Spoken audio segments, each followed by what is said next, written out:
kedatangan tamu tak diundang. Selamat bekerja. Dan jangan lupa bersenang-senang.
I'm going to watch 30 movies, a movie each day in June.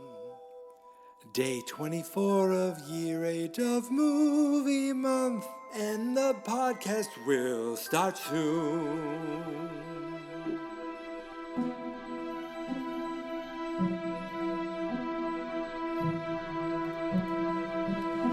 He's going to watch 30 movies, some good films and some lowbrow. Year 8 of fans, not experts, movie month, and the podcast starts right now. Year 8 of movie month, that much you already know. Year 8 of movie month, and now it's time for the show. You could take our lives, fill us up with lies, cause I know where I'm going when I die. And I won't even cry, middle finger to the sky, cause I know where I'm going when I die. Yeah, cause even if I gotta live a life of crime, you got it, I'ma get it, never need a 9 to 5. I push it to the limit till it's time to say goodbye, that's fine, cause I know just where I'm going when I die. See me in the microscope. Whenever I use a public bathroom, and I'm going number one, and let's say it's a toilet. Like there's a park I go to, and they have a bathroom, and sometimes after I walk my dog, I got to run and make a tinkle, right? And it's a toilet, it's not a urinal, but I'm not that kind of gross guy who can just leave what he produced in a toilet like that. So you got to flush it. But trying to be as sanitary as possible, I use my foot, my shoe, so I'll raise my leg and I'll kick the little flusher, and that kicking, that raising my leg, that's about as high as I can go, and that's about as good of a kick that you'll see from me. So when I see someone who has the ability to do amazing martial arts, and I stress the arts in martial arts. This is not it's almost like watching dancing. When I can see that, I am very impressed. And I saw that in boatloads and scores today as I watched, finally, the 2011 film, Serbuan Mott. Well, that's the original title. Then I watched it, but what I watched was a movie called The Raid. Okay, well, wait, that was the original American title. Then it was renamed The Raid Redemption. I believe it's because in the United States they couldn't secure the title The Raid, so they call it The Raid Redemption, which would, of course, then lead to the ability to make more Raid movies, which they made one. But for years, I've been hearing great things about this movie. It's from 2011, okay? We are now at the 10th anniversary of this movie. And for years I thought, I need to see this movie. I had no idea what I was like getting myself into. I thought originally that this was like a Japanese film, something like, and it was mostly a karate, kung fu type movie. But I was wrong. It is actually an Indonesian film, but it's an Indonesian film with a Welsh director and writer by the name of Gareth Evans. Now, when I hear that name, I thought, oh, that guy. And then I realized, well, I have literally no idea who that guy is. He's directed a bunch of things that when I tell you he directed, I almost thought Footloose, but no, it's something called Footsteps. He directed the Raid Redemption, and then he directed The Raid 2. He directed VHS 2, Apostle Havoc. It looks like a lot of like action. Gangs of London. He did a couple episodes of that. And no way. Is he really? The rumor is he could be directing a Deathstroke movie. Ooh, Deathstroke likes to fight Batman and Superman. Now that would be something exciting.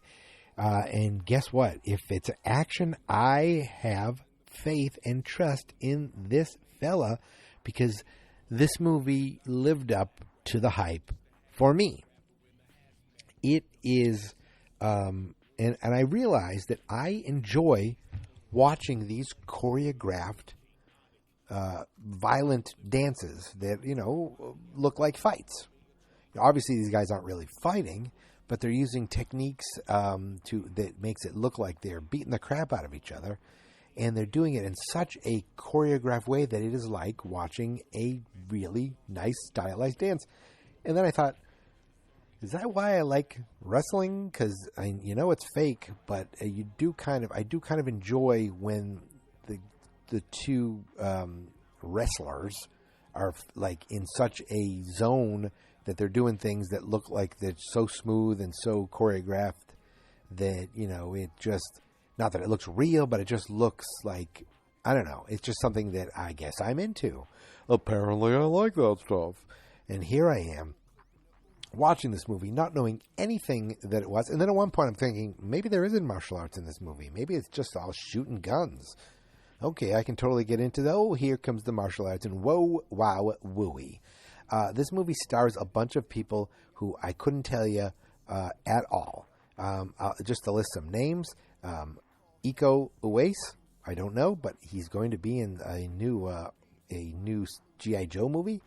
It's called Snake Eyes, a G.I. Joe spinoff. Joe Taslim, I don't know. I thought maybe I knew him. He looked a little familiar. Nope. But, well, actually, I shouldn't say that. I have seen him in things.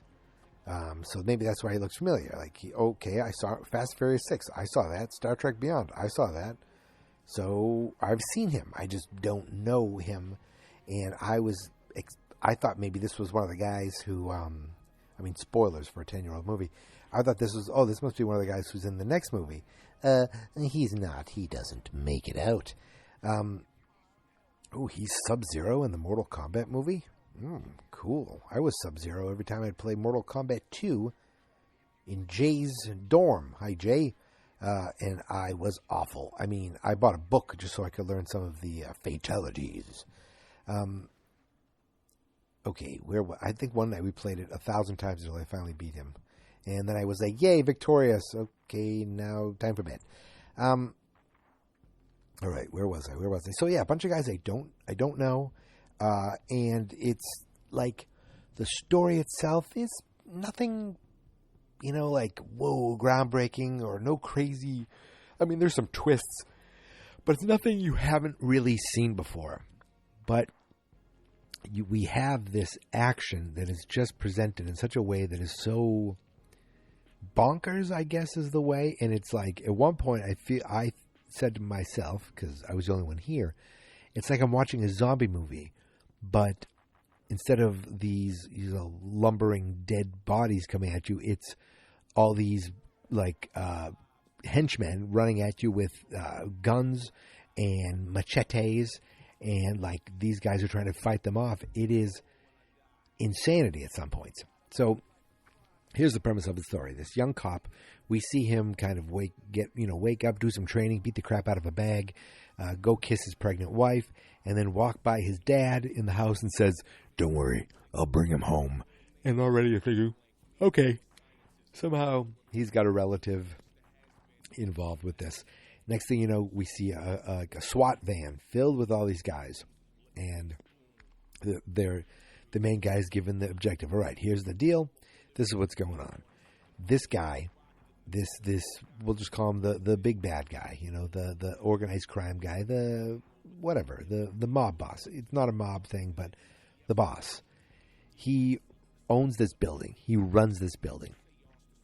And I don't know how many floors they say there were. I think we got to 7th floor. But he runs this building. He runs his criminal enterprise out of this building. And he actually rents out the building to other mobs and criminal enterprises, drug dealers, whoever wants it. They can just rent a place in his building and have some sort of like safety from the police. And nobody can get in there. Nobody does anything. They buy off cops. They pretty much work above the law. And this cop, Jaka, is like, no more of this. We're not doing this anymore. And the main guy is this guy Rama, and he's the young guy, and he was just like, "Why are we doing this? Why now?" He's like, "This is because we're done having him. We're taking back our city." And they get there, and there's an older lieutenant waiting for him, Wahyu, and he's like, "Come on, let's go." He's like, "What'd you bring all these young guys for?" And he's like, "We needed all the backup we can get." He goes, "Well, they need to stay back, really back." And they just start slowly making their way into this building. They find a resident there that they use to get into the building. Ooh, I gotta apologize. I'm extremely yawny tonight. It's 10:45, and so I'm on borrowed time to get this episode up by midnight. So bear with me, folks. We're going through this. They break into this building using a resident there who is like, he just lives here. Him and his wife live there. Apparently normal people live there too. Not everyone there is a criminal. They use him to get in, and then they slowly make their way around. You want to be really quiet. But somebody sees them at one point. There's like one kid kind of walks into the hall, and there's all these guns pointing at him, and he panics and runs. And they shoot and kill him. Nothing's off limits. Most of the people I feel like killed in this movie were teens. I feel like the main boss has a group of teens that run this building. I like just the way I say teens. It sounds weird. So they alert the building that the police are there. Then we get all kinds of firefights and bang, bang, bang, bang. And meanwhile, we know that there's two. The main boss has two underbosses. One guy, they call him Mad Dog. He's crazy. He'll kill you. He's violent. He just wants to be violent. Then the other guy is Andy. He keeps Mad Dog in check. He's not as violent, but don't worry. He's got a head on his shoulders. But if push comes to shove, he'll put a bullet in between your eyes. So the cops start trying to get into the place. They're shooting. Everyone's shooting machine guns like crazy. Bonkers, guns. And we see, we meet Andy and Mad Dog. They're upstairs at the mob boss's house, apartment, and they're looking in. And he looks at the young cop, and you see a tinge of recognition in his face. This guy Andy. It's pretty self-explanatory. Like, it's pretty on the nose that obviously these guys are related, probably brothers. It is brothers. I'm spoiling everything, and I don't care. So the cops end up getting split up, but not before an awesome scene where they go into one apartment, then they crash through the floor to go through another apartment, then they crash through another floor. But one guy guys are getting picked off left and right. They're pushing people out of windows. They're fighting guys. They're making like exploding refrigerators. It is just non-stop and then you take a breather, and then boom, it happens again. So I guess it's not nonstop. It's just lots of action, then there's stop, and then lots more action. It's nonstop between the stops. But then the cops get separated during a firefight. One guy gets hit pretty bad. The young cop, the main guy, Rama, takes that cop and tries to save him. The other cops get separated.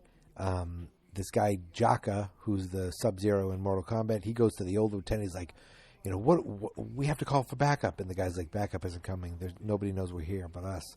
He's like, why? Why is that way? He goes, I won't tell you now. Maybe another time. Meanwhile, the young guy goes to the apartment of the nice guy to hide out there a little bit. Some crazy people with machetes come in there, almost get to them, but they don't because they're hiding in a wall. And then, of course, Rama kills all those guys later. His fighting style was awesome. I don't even know how to explain why I liked it. I just liked it. Actually, just the fighting style of this whole movie. Then later, we find that Andy, who knows that his brother's there, kills two of his two henchmen that he's with, goes off, finds his brother. He keeps him quiet. He's like, why, I want to get you out of this lifestyle. He goes, this is my lifestyle. I'm good at it. I like it. There's a reason I like this, and I'm good at it, and I'm not going to leave it. He goes, can you protect me out there? Oh, he says that later at the end. So then later, he goes up to see the boss. The boss knows that he talked to that young cop, so he starts torturing him with Mad Dog. Mad Dog, we see him, a crazy little guy. Then he wants to fight that guy Jaka. He's like, he puts his gun down. He goes, I like to use these weapons. And then they have a crazy fight, and he friggin' kills Jaka, who I thought was going to be like one of the guys who comes back in the sequel. He is not. But maybe that doesn't stop people. So then the Mad Dog is now, they use him to torture Andy because they need to get information out of him. The young cop goes to finds his brother with Mad Dog, and then the two of them fight Mad Dog together. And they, go crazy. It is a kick-ass 2-on-1 fight, but that little Mad Dog is kicking their ass. And it's not till they take a light fixture tube, shove it into his throat. He's still going with the thing sticking out his throat. Then they grab it, push it in more, and drag it across his throat to cut his friggin' whole neck open. Super violent. This was the unrated version. I don't know what the difference is. I don't know if there is a rated version. But Mad Dog is now dead. But don't let that stop you, because he comes back in the sequel as a different character. I don't know what it is, and I don't care. They are now trying to get out. There's the older lieutenant is with one other cop. He gets all the way to the main boss, and then takes his gun out, points it at the main boss, and then kills the cop instead. So this lieutenant's dirty the whole time, and he's like, now he's taking the mob boss hostage to get out of the building, because he's not with the mob boss, but he's dirty. He doesn't know why he's there. And then the mob boss is like, I knew you were coming. I knew you were coming the whole time. Why don't you check with Raza? I don't know. I think he said Raza or something like that. And he goes, oh, yeah, that's right. That rang a bell. I don't know if that's going to come up in the sequel. I have no idea. And so the lieutenant's like, well, screw you, and kills the mob boss. Then goes to kill himself, but there's no bullets left. So now the cop, the young cop, grabs this lieutenant. The brother helps them leave. They're able to leave, and they walk out to safety. And the brother stays behind. And there's a cool shot where there's like this long walkway, and you see the brothers just turn and go their separate ways and don't look back. The Andy, I guess he's now going to be the mob boss, because everyone else, he's the highest ranking guy left. And then Rama taking the lieutenant and the guy he saved earlier in the movie, and they're going back out to civilization. And Andy says to him, here's all this information on every dirty cop that mob boss guy had, Tama, and he says a specific name. He goes, go to this guy. You can trust him. Not everyone you work with is dirty. But when they leave and separate at the last second, you see the smile on Andy's face, because he's not looking for this quote-unquote redemption. He's looking to continue doing what he does. He's like, why? Rama's like, why aren't you coming? And Eddie says, for the same reason, I'm staying behind for the same reason you wear that uniform. It just fits. He's good. Like he said, Dad didn't like me, wasn't proud of me, didn't respect me before before I chose this life. So it was brother. It really wasn't brother against brother. Maybe it will be in the sequel. I have no idea if the brother's back in the sequel.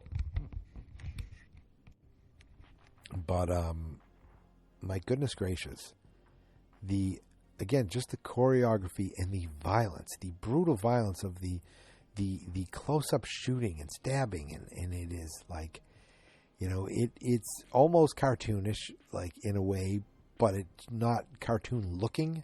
It's just like I was like, I pumped my fist multiple times and said yes, like I was rooting for a real life fight. That's how I felt watching this Iko Uwais.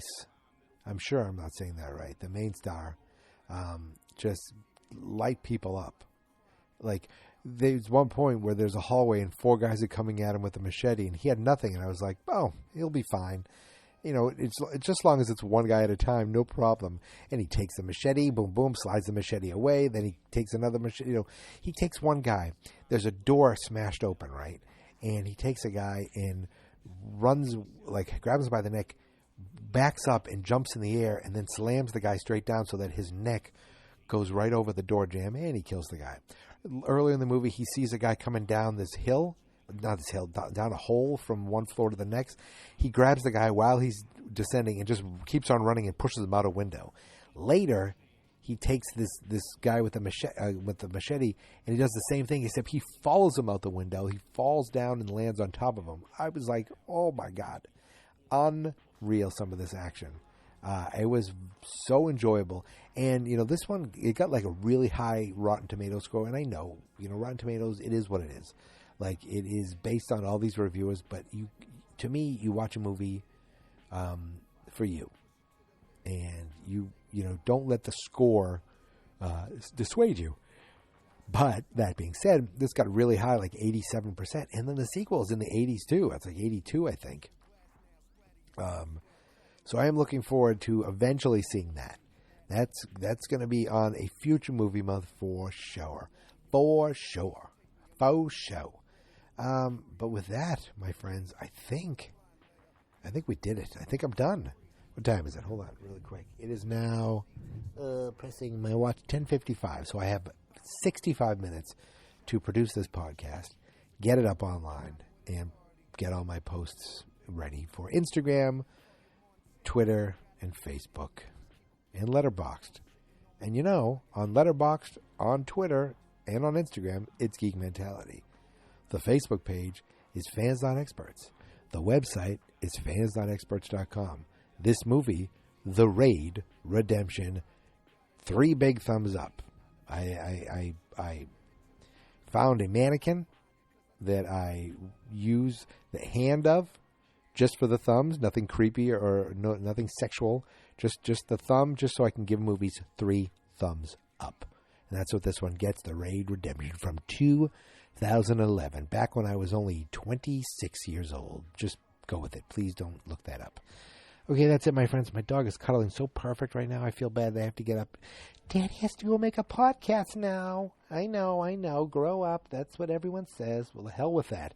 All right, until tomorrow, my friends. 24 days in the books. Can you believe it? We're almost done. I'll see you tomorrow, my friends. Until then, here is my theme song. This is my podcast, I made it. Geek Mentality's what I named it. And I think you should listen and subscribe, 'cause I'm kinda funny and awesome. I think that I'm worth your time, and I'm kinda handsome. My mom says, please listen and please subscribe. At least listen to this episode. Fans not experts.